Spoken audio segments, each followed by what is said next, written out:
Finally back to racing, my first race in 4 weeks, nearly a month, and tonight what a way to come back into the racing. 2 laps of Innsbruckring, which means twice up the leg snapper, so you can probably guess already how well this race is going to go for me. My main aim here is I know that I'm going to struggle at the leg snapper. I'd struggle even if I was at the peak of where I've been before, the middle of last year. I'd still not necessarily stay with the D group up the leg snapper. So I just set myself a target of just getting to the bottom of the climb in this group. Seems like a relatively easy target, but I've not raced for a month and I've not even been on the bike for 3 weeks. So just setting that small target for myself was something to aim for. I've got I Davies, P Davies, Crocs and A Evans in this group with me. We're just about to start cross the start finish line, 17.6 kilometers to go. 3 minutes in and I'm feeling better than I was expecting to. I'm at the back of the group here, but I have been moving in and about out the front a little bit, just trying to take advantage of the draft, but also go off the front and pull the group a little bit if I can, but not feeling as bad as potentially I thought I was going to. Heart rate's up at 163, so that's perfectly fine, and we're 2 kilometers into the race with the 5 of us in the D category, and we've got a 1 minute 43 gap. So that gap has already very quickly started to come down. What we do, we're going up a little 2%er here. You can see the little, putting out a bit more effort, over 300 watts into the red a little bit for a while, but it's pretty much flat until we get to the bottom of the climb. But I'm feeling all right. We're a little bit spread out on the road here, but all in all, running together quite well as a group. In the week in the run up to this race, I actually had a bit of a bad back. Even walking the dog in the evenings, I had to cut the route short to come home because it was causing me a bit of discomfort, just caused by last weekend being out in the garden doing lots of garden work, trying to tidy that up, but also in what is now the baby's room. When you put furniture in there and you think, okay, that looks all right, but your wife says, actually, would it look better that way round? So you move it all around, and this says, actually, it might look better that way round. So you end up moving the room around 3, 4, 5 times. That's what last weekend was. And yeah, I've said this many times, I'm not an active person outside of riding, and it floored me, and it really hurt my back. And I thought it might affect me during this race, and I wondered whether there'd be a point, actually, I just can't push because of it. But actually, it didn't affect me. I didn't ride earlier in the week because I was in a lot more discomfort. But by this time on Thursday, I was feeling all right. And as you can see, managing to stay in with the group. A few red zone, little bit bursts to stay in. I don't know. It doesn't feel like we're pushing as hard necessarily as big D groups have before. I don't know whether that is because we're not or whether I'm just feeling better than normal. But the graph, there's a little bit of red in there. But those are more moments where I'm trying to make sure I keep up with the group.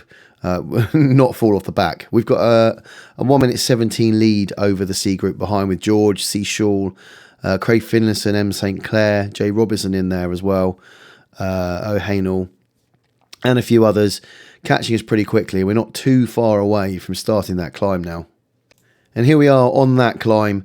I'm really pleased because I managed to stay with the group before to the bottom of the hill. You can see, as expecting, they're disappearing off up the road. I'm kind of trying to settle into a kind of settled pace. I had my eye on the archway, the red archway at the very top of this hill. It's not a particularly long hill, this one, but it's a bit of a beast. It's 8%, and it's one of those that's too long for me just to give a real blast to stay in with the group. A shorter, punchier climb that a few hundred meters is fine. I can just go at it at 300-400 watts and hopefully stay in. This, it's just too long for me to give out that consistent level of effort to stay in with the group. So I'm thinking I need to settle off. You can see I'm pretty settled. It's a slow increase on the power graph down there, about 330 watts at the moment. I'm not too far behind I Davies. Crocs is off the front by 20 seconds now. A Evans 12 seconds behind him with P Davies, and then I Davies just in front of me by 2 seconds. And then I hit a wall. My heart rate was up at 183, I think it was up at one point. And I just thought, I can't. And you can see, just, a few hundred yards from the top, that's it. I can't do any more. I'm blowing, and I just watched them disappear ahead of me. And you can see how quickly the C group behind are catching. George, 19 seconds, 17 seconds, 16 seconds. How quickly is that coming down?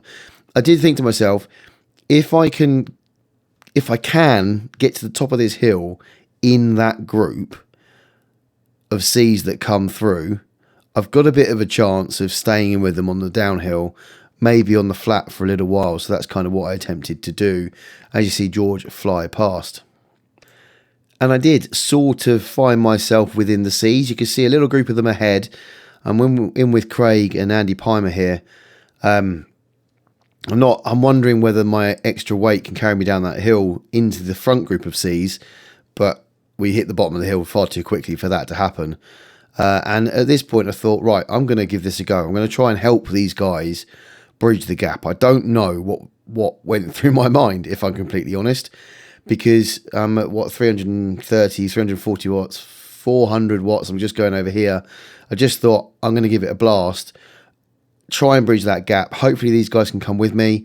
I might then stay in with the C's and potentially catch the D's on the flat. And it lasted all of a few seconds and I was completely blown. I hadn't recovered from the effort up the hill. I haven't had any cycling in my legs, and I just completely blew up. And then I watched Craig and Andy disappear off up the road as I shake my head. Jay Robinson is 20 seconds behind me, and at that point, I think we all know that's pretty much race over from my point of view. But one thing I didn't say at the start of the video, actually, I knew that if I could stay with that group to the bottom of the climb, I would be able to back off and just enjoy a slower ride. First ride back on the bike for 3 weeks, so I could just turn it into sort of a zone 2 casual ride for the rest. Saying that, I did have another pretty silly moment. The B's were coming through. I'm not sure if there are any A's in this group, but the B's were coming through behind me. I upped the power. I thought, can I keep up with these guys on the flat? Can I just sit in with their draft and catch the other guys? I don't really know what I was thinking, but I kind of thought to myself, if I can, then it'll just close the gap to the D's in front and just improve my race position if I can, and try and still make a bit of a race out of it. But as you can see, I'm trying to catch it. You see, I'm laughing to myself there because I think, what am I doing? What am I doing? And I was struggling to breathe a little bit. I'm struggling to recover from the effort still. It all became a bit of a mess, if I'm honest. But yeah, it was a casual ride for me from this point. Just a quick shout out here to Crocs. He's got a 25-second lead over the whole group. The other groups come together, the C's and the D's.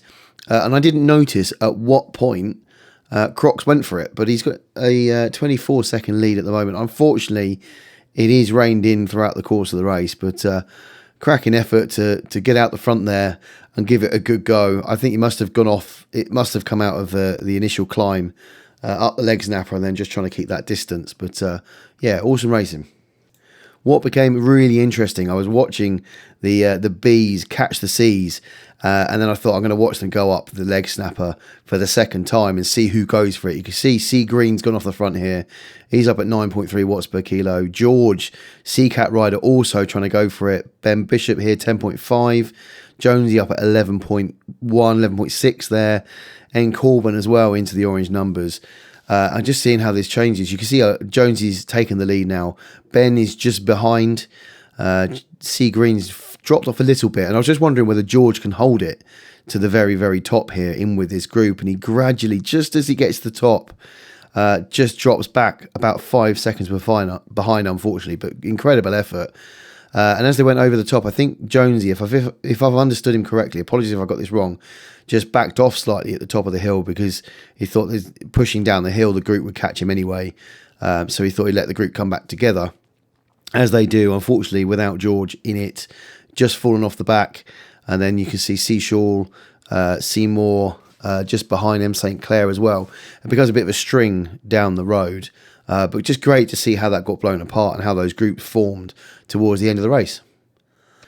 And here is the end of the race, the sprint to the line. We got Jonesy, C Green, Ben Bishop. Unfortunately, N Corbin just behind us. Jonesy goes for it. I saw 16 watts per kilo there. Ben trying to keep up, 15.3 as well. Can he catch him on the line? Sea Green just behind. It looks like he's not going to put out those orange numbers to try and catch these two. But Jonesy is going to take the win, closely followed by Ben, and then Sea Green will take third. N. Corbin in fourth. Great racing. It was great to skip ahead. I know it's a bit naff when I can't stay in with that race, but I do like jumping ahead and seeing everybody else across the line as well. A group of 4 riders here, really close to the end. Em St. Clair goes for it into the orange numbers. Craig also there. Can he put out a blast? I think that's going to go to M. St. Clair. O'Hanel and Crocs behind. It's going to be taken by O'Hanel. Great to see another really close sprint to the line. And we also have a close battle between two D-Cats here. P. Davies and A. Evans. P. Davies, a quick blast of the orange numbers there. 9 watts per kilo, I think I saw. Going slightly early. Can he carry that to the line?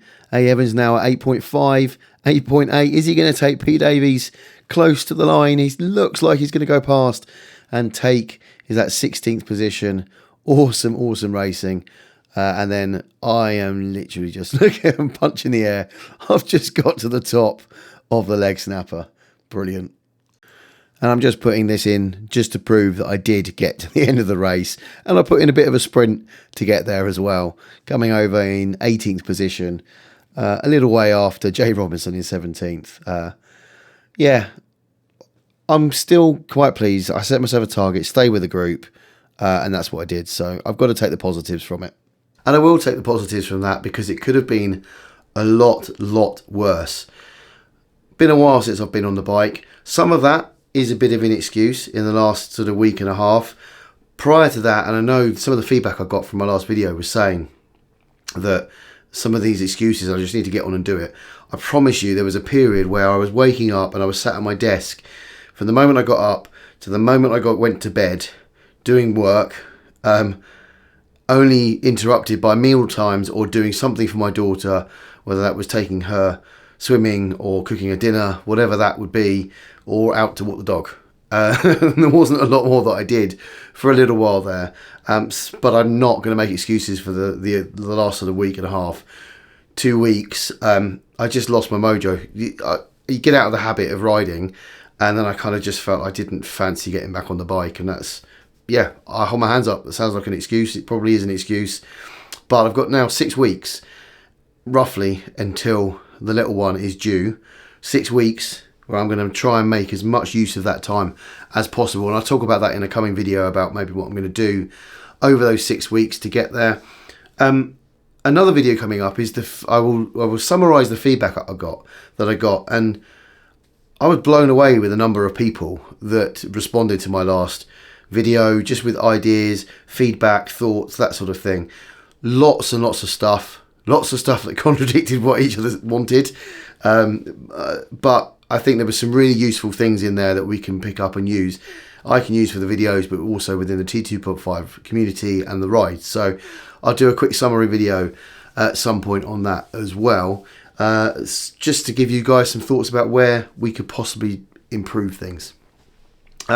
You might be able to hear one of the other things that I've had since last weekend, weirdly, is just a bit of a dodgy voice. Sort of comes and goes. I can't put a finger on it. I don't feel unwell. It's really weird. So you might hear it might have heard it in the voiceover and hear it now. It kind of ducks in and out and goes a bit croaky. Weird. I don't know what's caused that, but I feel fine. So who knows? But that is the end of this video. If you want to join the T2.5 rides, all the information is in the description below this video. If you have enjoyed it, do hit like and subscribe, and I'll see you on the next one.